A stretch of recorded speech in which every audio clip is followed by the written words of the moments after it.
It's Gerry coming to you from Rythmia Life Advancement Center in Guanacaste, Costa Rica.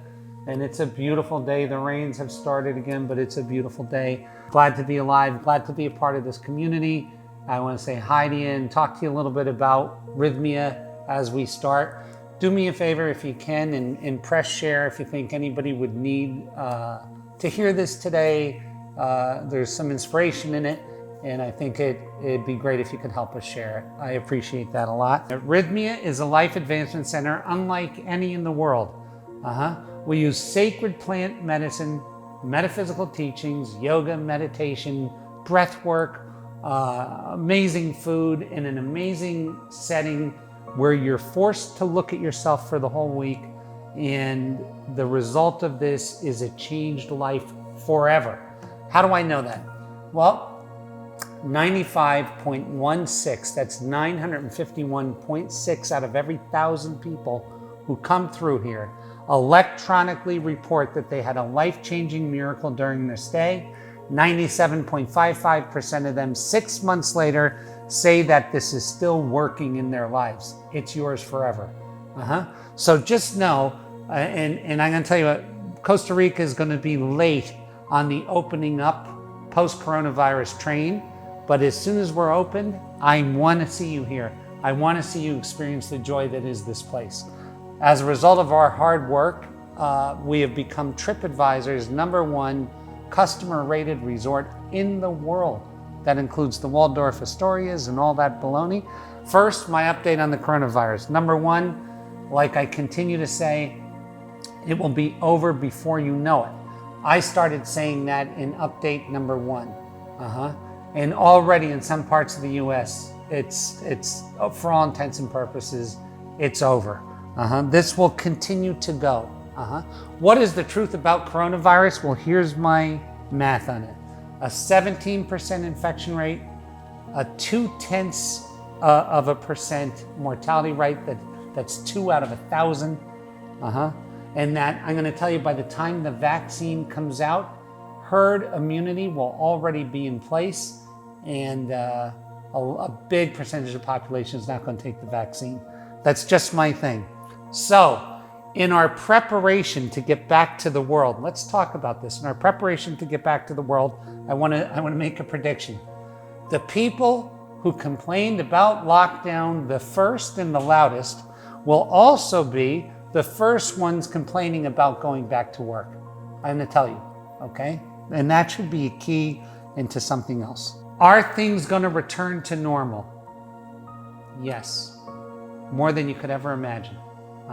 So what do I mean by that? Well, in the 2 days post 9/11, I was in the brand new start of a business, and I looked at my CFO, and we both concluded that nobody would ever fly again.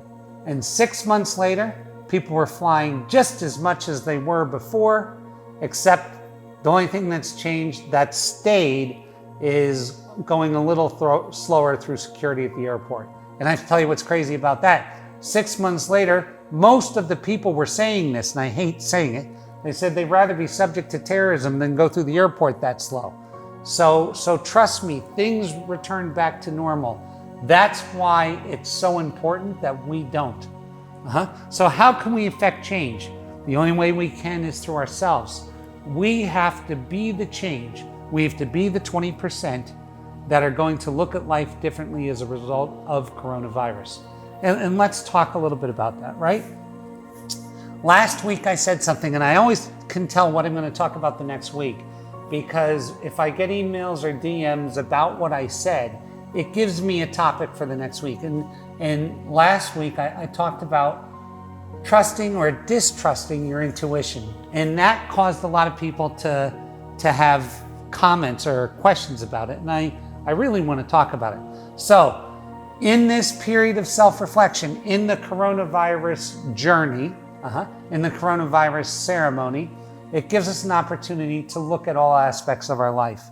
One of the first things I would like you to do is check your intuition and look at its track record. It is a hard thing. I'm waiting to hear what I said. Check your intuition and look at its track record. So now we got to be really careful And we should really write it down. Everything I'm telling you to do or asking of you to participate with me in requires you to sit down, to be alone with your thoughts, and to write things down. So check your intuition. And what do I mean by that? If my intuition has led me to unsuccessful relationships, and I want to talk about what that is, that doesn't mean a short-term or mid-term relationship. That means because all of us are different. Some of us are like doves that are coupled for life. Some of us aren't. But you can tell the experience by the relationship that's left with your partner. So if you had a relationship that lasted a few years, your partner and I decided to split, and a conscious uncoupling, and it was growth-oriented for the both of you, that's a successful relationship. If you're married 25 years and you hate each other, that's not a successful relationship.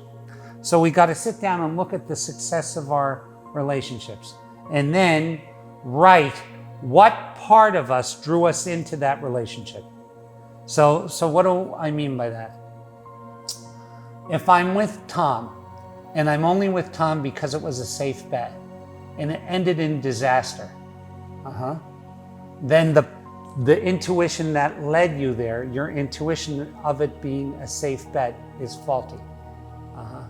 And probably the wrong place to intuit anything from, a fear-based intuition. That's a decision out of fear. Most of us can't tell the difference. Let me give you another example. I'm a guy and I decide, I'll flip this because it's easier from the other standpoint. I'm a woman and there's a man who's super handsome, super successful, sleeping with everyone. And I go for drinks with him and he asks me to sleep with him. And I do, and then the next morning he's gone and won't even pay attention to me the next day. And then I ask, where did that come from? And you say you were following your heart. You weren't.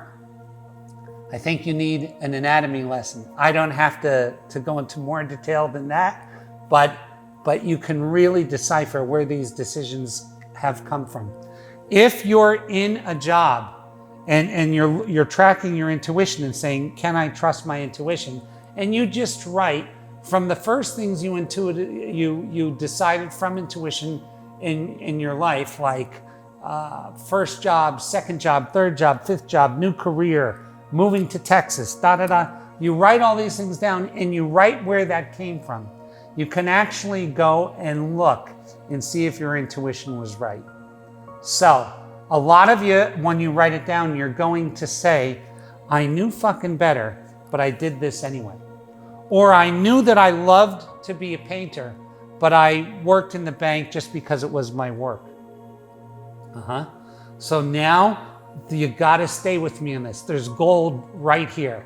So when we write down what it was, write the result down, and then write where it came from. And this is an academic exercise, and we look at the whole thing, we can actually get done and then look at the ones that worked and then feel the feeling tone, the resonance of where those decisions came from. And I'm going to tell you something. They're generally not from one place. They usually originate from a place and then they're approved by another part of intuition from us. Do you see what I'm saying?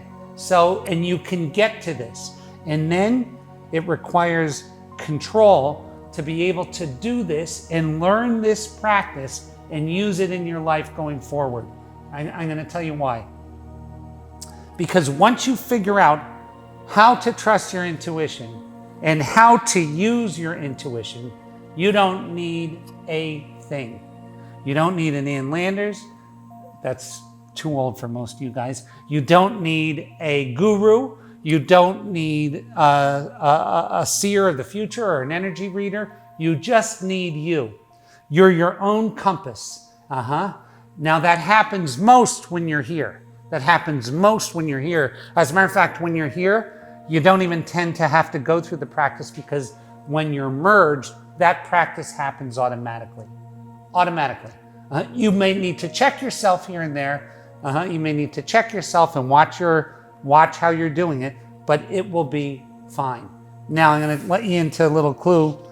I've never met someone, and I want you to ask yourselves the same. I've never met someone.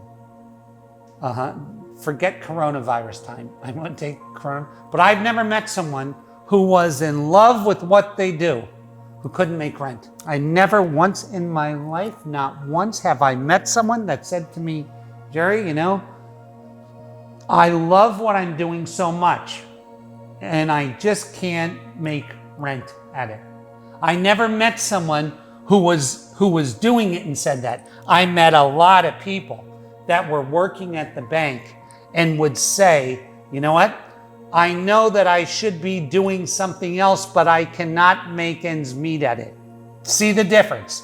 Someone's working in the bank in conflict with their intuition, in conflict with their love, saying that they should be doing something else. They should be, but they know they couldn't make ends meet at it.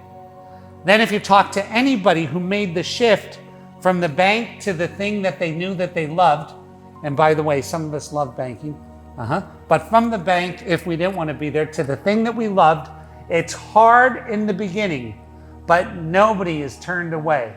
If you're in love with what you're doing, you get good at it. And I don't care what you do. If you get good at something, you're going to make ends meet about it. You are. So follow that. I've never met someone who loved what they were doing, truly loved what they were doing, and couldn't make ends meet at it. Never. So keep that into yourself. And when you're doing testing, really, when you're doing testing, you got to be honest. You got to be honest. So if I'm at the bank, but I want to be somewhere else, look at the decision that drove you to the bank, and I guarantee you with everything in me that's good and holy, that was a fear-based decision. It was. Guarantee you. At least that's my guarantee to you, okay?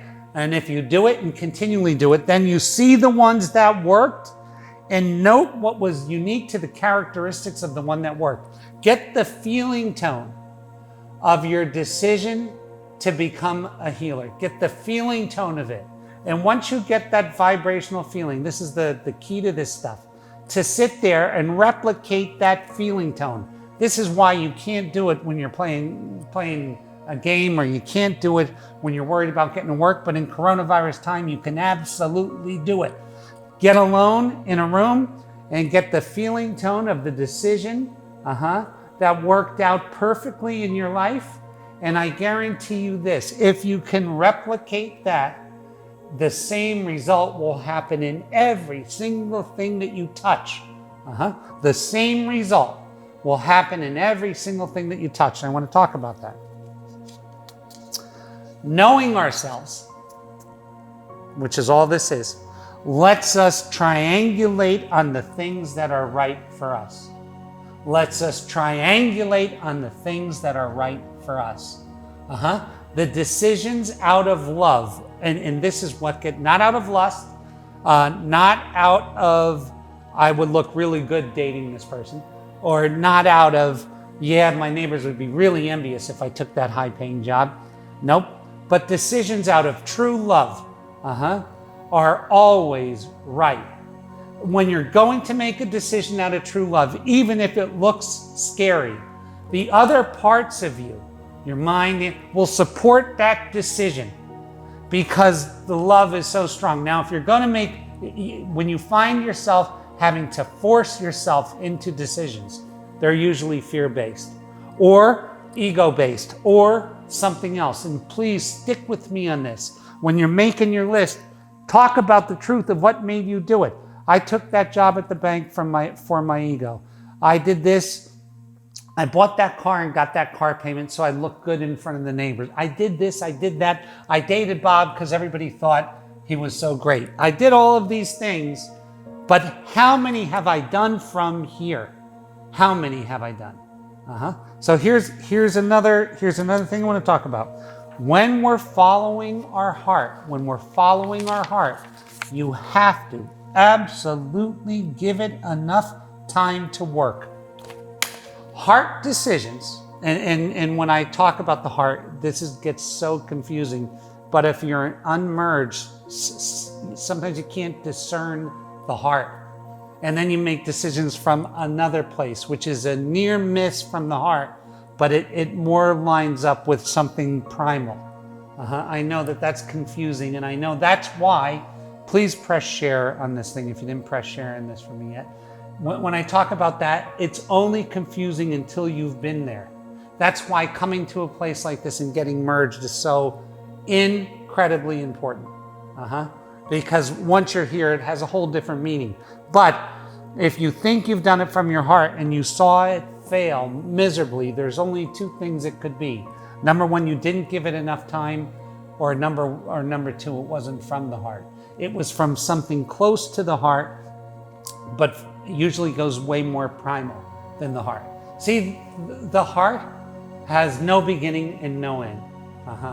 And these fear-based reactions that can feel like they're coming from the heart, like an urge to have an orgasm with someone. That can feel heart-centered. And by the way, when it is, it feels much different. Or that I gotta take this food from the plate and push it to myself. That can sometimes, I love cake. But it could be coming from a much different place. So we got to get to that. So what's the lesson here? That when you pick right, all of a sudden it's a timeless decision. When you pick right, all of a sudden it's a timeless decision. What does that mean? So if I pick wrong, what goes in my brain is, how long do I have to do this shit before I can quit? How long do I have to keep this fucking job with this fucking asshole before I can give up? If I save $20,000 a year, then in 15 years I can quit.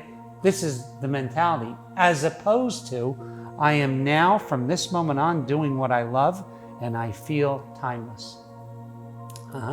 Because in this thing of doing what we love, we would pay someone to allow us to do it.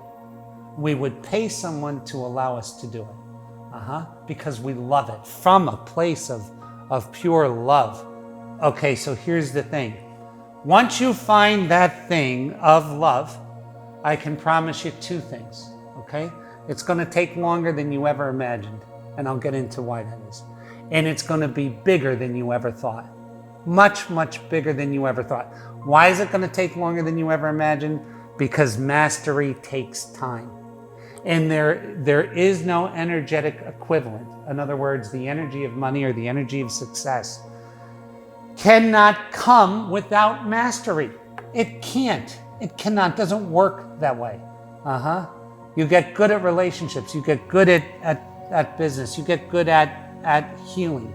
You get good at painting. You get good at photography. All this thing that has an energetic equivalent of success comes through mastery. So that's why it takes long. Here's the other part of it. It takes longer than you thought, and it's going to be bigger than you thought. Because the universe rewards mastery and not a one-to-one relationship. Michael Jordan didn't get paid the same as the other basketball players. Tiger Woods didn't make the same amount of money as the other golfers. A Van Gogh sells for a very different price than does my painting. The universe rewards mastery in a huge way. Love beyond love. Relationships beyond relationship. It's a beautiful place of bliss. And it starts the day you start doing it. So here's the thing. This mastery takes a long time, but it requires me to start doing it today. Today. This is the thing. And once I'm doing the thing that I love, and I'm doing the things every day that make it occur, all of a sudden I'm stepped out of time.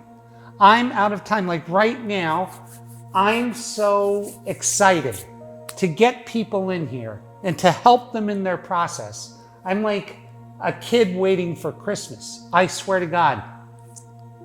I feel bad for the person that walks through, the first person. I'm going to hug them to death. I'm going to have to put myself in a plastic bag or something, but I'm going to hug them to death. I'm going to be one big prophylactic so I can hug the shit out of them because I'm dying to do it. I'm dying to see them. I used to watch them walk in here with a look of scared on their face. They would walk into this place like this, and they would leave walking on sunshine. I am doing what I love to do, and I pray to God that you've taken this time so that you too can be doing what you love to do. Once you're doing what you love to do, every single thing else falls into place.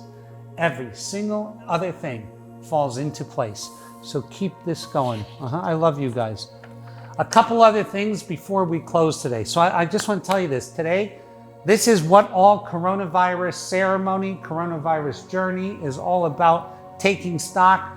It's all about us accepting responsibility in ourselves so that we can be the 80-20 of, we can be the 20 of the 80-20 rule, and our 20 shifts the universe. See, you don't need everybody. This is not, do not fucking sit there and commit to changing yourself. And when I say changing yourself, falling into your absolute fullness, because the guy next to you is not. Because it only takes 2 out of 10 of us to change the whole show. This is our team. This is the team that's going to do it. You have to commit to it being your thing and forget about what everybody else is doing. Forget about it. Forget about it. Just let's us do it, okay? A couple other things I just get worried about. Not worried about, but because worry is a bad thing, but I take notice of. I see a lot of things from people investing money, and I have to tell you something. This is the time when wealth shifts back. You see, you think coronavirus is going to redistribute wealth, and it's not. As a matter of fact, it's going to shift more of the wealth to wealthy people. Why? Because most of the selling that occurs in the equity markets now are fear-based. And the people who sell when there's blood in the water are the people who lose, and the people who buy when there's blood in the water are the people who win. So really, in these 4 words are the death knell to any saving of your life savings or your 401ks or whatever. This time it's different. Please do not believe that. What coronavirus is going to look like a year, 2 years, and 3 years from now is probably a new line at the airport. Maybe. That's about as wild as it's going to get. Things are going to go back to normal. Carnival Cruise Lines opened up for August, and they had a 600% spike in reservations in the history of the company. So be very, very careful. Stocks that I like. 1 minute on this. I like Boeing. I like oil futures. I like JP Morgan, Wells Fargo, and Bank of America. And what I'm going to tell you is this. A year from now to 2 years from now, people are going to be flying again. Maybe a month from now, cruising again, buying cars again, going on dates again, eating in restaurants again. All of this human experience comes back. What is the difference pre-corona and post-corona? You and me. More specifically, me. What I mean by that is this. If you say it in the eye, you are the only difference in the world pre and post-corona, you're going to be right. Absolutely right. So here's my prescription for the rest of the week. Number 1, it's going to be over before you know it. So therefore, please take pleasure in the last little bit of this. Take pleasure and take stock of your life. Take stock of your decisions. Become serious about living life in a much more full and rewarding way. About living life from a place of love. I love you guys. I can't wait to see you again at Rythmia. And I'm going to tell you, when we are done this, when we're finished with coronavirus, please let's do things in a new way. Please let's love our neighbor in the new way. Let's love ourselves in the new way. Let's love our kids in a new way and our parents in a new way, our community in a new way. Let's take a new responsibility for life. It's not what life can do for me, it's what I can do for life. and we will all get through this, and it will be a changed world as a result. I love you guys. God bless you. God keep you. God hold you. And I will see you next week. Cheers.